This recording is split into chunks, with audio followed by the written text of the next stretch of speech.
Bonjour, au son victorieux de son hymne de campagne, Donald Trump célèbre Thanksgiving avec son tout nouvel allié, le milliardaire Elon Musk. Avant l'investiture, qui fera de lui le 47e président des États-Unis, le républicain met en scène cette spectaculaire connivence depuis Mar-a-Lago, la luxueuse résidence qu'il possède en Floride. Entouré par sa cour, le président règne en roi sur cette Maison Blanche d'hiver qui éclipse désormais Washington. Mais comment Donald Trump a-t-il transformé Mar-a-Lago en petit théâtre de son pouvoir?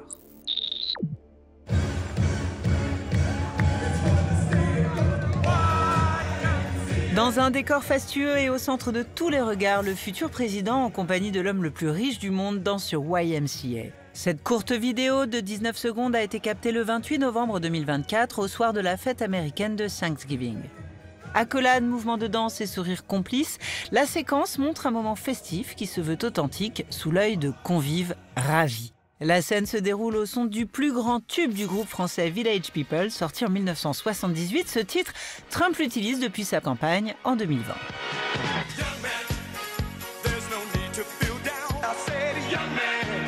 À l'époque, le président veut montrer qu'il a retrouvé toute sa vigueur physique après une infection au Covid. Devenue l'hymne du mouvement MAGA, Make America Great Again, la chanson accompagne désormais sa célèbre chorégraphie dansée. Ce soir-là, la fête a lieu en Floride, à Palm Beach, dans l'enceinte de Mar-a-Lago. La résidence privée du président, qui compte 126 pièces et 6000 m² de luxe ostentatoire, est également un club très sélect, réservé à 500 membres actifs. Le prix d'entrée reflète la hausse de la cote de popularité de Donald Trump, car s'il fallait déjà débourser 200 000 $ en 2016, l'adhésion annuelle approche aujourd'hui le $1 million.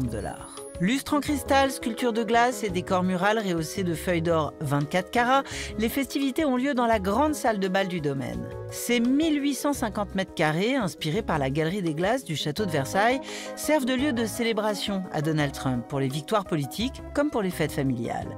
Le couple présidentiel y a d'ailleurs fêté son mariage en 2005.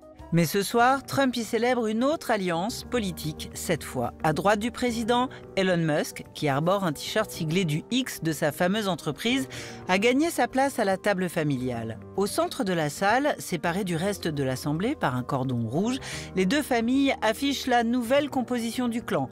Deux des enfants Trump, accompagnés de Melania, siègent avec May Musk, la mère du milliardaire. Pour David Thompson, correspondant de RFI aux États-Unis, la victoire électorale a signé l'adoption d'Elon Musk au sein de la famille Trump.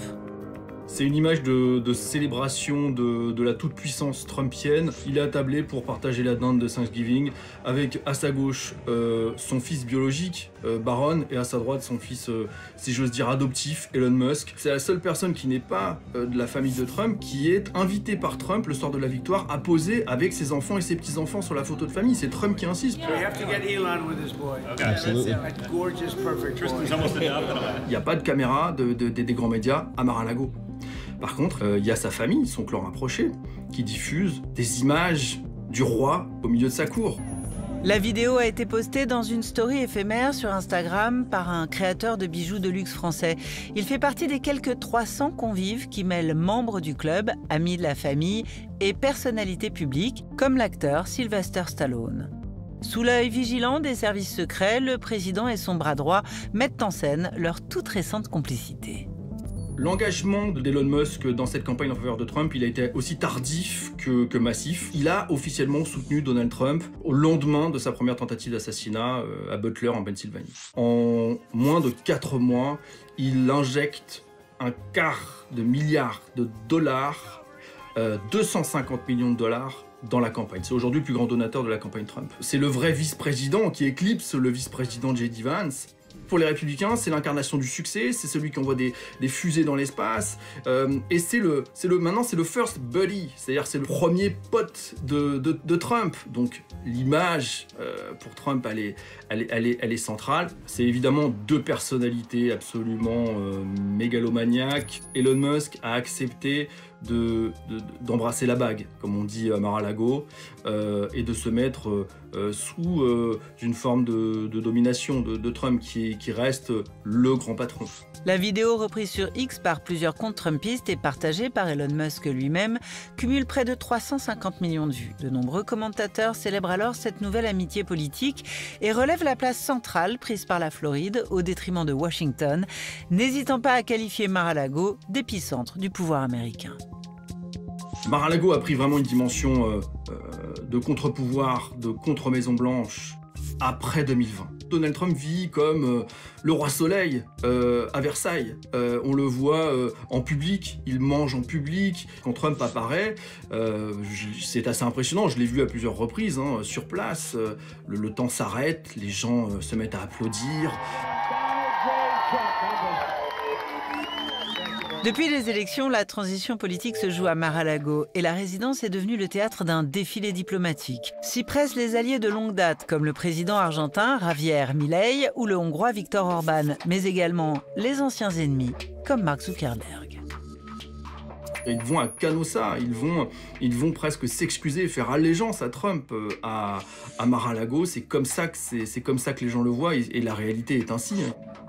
Dès le 21 janvier, Donald Trump va occuper pleinement la Maison-Blanche de Washington, mais Mar-a-Lago va continuer d'avoir ce rôle de représentation du pouvoir trumpien. C'est ce qui représente la success story trumpienne. La cour de Mar-a-Lago existera toujours, elle aura un rôle toujours important. La propriété, construite dans les années 20 par une riche héritière, a eu un temps la vocation d'être une résidence d'hiver pour les occupants de la Maison-Blanche. Mais trop coûteuse, Mar-a-Lago est finalement vendue en 1981 sans avoir jamais vu le moindre président.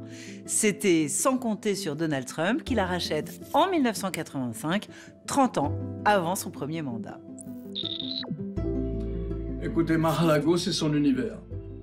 C'est tout ce dont il rêve, ce dont il a rêvé et tout ce qu'il a rêvé. Il faut comprendre toujours avec Trump d'où il vient et ce qu'il voulait. À la mort de son père, il hérite d'une fortune gigantesque. Il veut appartenir à l'élite. Que ce soit l'élite sportive, l'élite politique, l'élite artistique ou l'élite des affaires. Et pour lui, la réussite, c'est l'argent. Et donc, il veut aller à la Grande Pomme. Il finira par aller à la Grande Pomme, construire d'abord le Hyatt et puis ensuite la tour Trump, dont il possède 3 étages. Et le comble de la réussite, c'est Mar-a-Lago. C'est cette espèce de château hispano-mauresque, pas mal, assez joli d'ailleurs, qui se trouve à Palm Beach. C'est pour lui la quintessence de la réussite dans la vie. En janvier 2017, Donald Trump publiait sur Twitter ce portrait de lui à Mar-a-Lago, plongé dans l'écriture de son discours d'investiture. Il instituait pour la toute première fois ce qualificatif de Maison-Blanche d'hiver. Il n'aime pas Washington, il n'aime pas la Maison-Blanche. Et donc, tous les week-ends, il va partir. Mais il ne va pas aller à New York. Il va aller à Mar-a-Lago. Le seul précédent qui me vienne à l'idée, c'est Ronald Reagan. Donc lui, il aimait la Californie et il était le plus souvent possible en Californie. On appelait ça la Maison-Blanche de la côte occidentale, mais pas autant que Trump à Mar-a-Lago.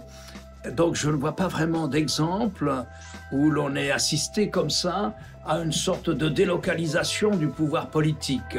En 2017, il recevait ainsi chez lui son homologue chinois Xi Jinping et il jouait au golf avec le Premier ministre japonais Shinzo Abe, aujourd'hui décédé. Mais après sa défaite face à Joe Biden, la résidence de Palm Beach prend un autre visage. Breaking news in South Florida, where the FBI has searched former President Trump's Mar-a-Lago estate.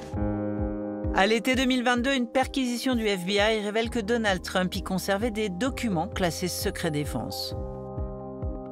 Il n'a pas digéré d'être l'objet d'une intervention du FBI dans sa maison de Mar-a-Lago. Il s'est juré de se venger du FBI. Il cherche à mettre aujourd'hui à la tête du FBI un homme qui est un affidé et dont tout le monde sait qu'il n'a aucune compétence pour être le patron du FBI. La transition se décide à Mar-a-Lago. Elle se décide notamment dans un des salons qu'on appelle le salon de thé. Et là, qui reçoit les candidats au poste ministériel? C'est lui et quelques autres millionnaires ou multimilliardaires, à la fois de Wall Street et de Silicon Valley, qui vont auditionner les candidats et sélectionner ceux qui leur plaisent. Autrement dit, on a le sentiment que ce sont les riches, des plutocrates, qui décident, qui vont dessiner la prochaine administration, la prochaine équipe gouvernementale américaine. Un épicentre très politique qui ne cache plus ses secrets. Quelques jours avant la victoire de son grand-père, Kay Trump, la petite-fille du président, ouvrait sa chaîne YouTube pour offrir une plongée très intime dans l'univers impitoyable de Palm Beach. Au programme, golf, soirée politique et badinage avec Elon Musk. Avec cette nouvelle fenêtre sur Mar-a-Lago, la télé-réalité permanente de Donald Trump fait peau neuve. C'était une enquête d'Anna Baron pour le Dessous des images. Salut à tous.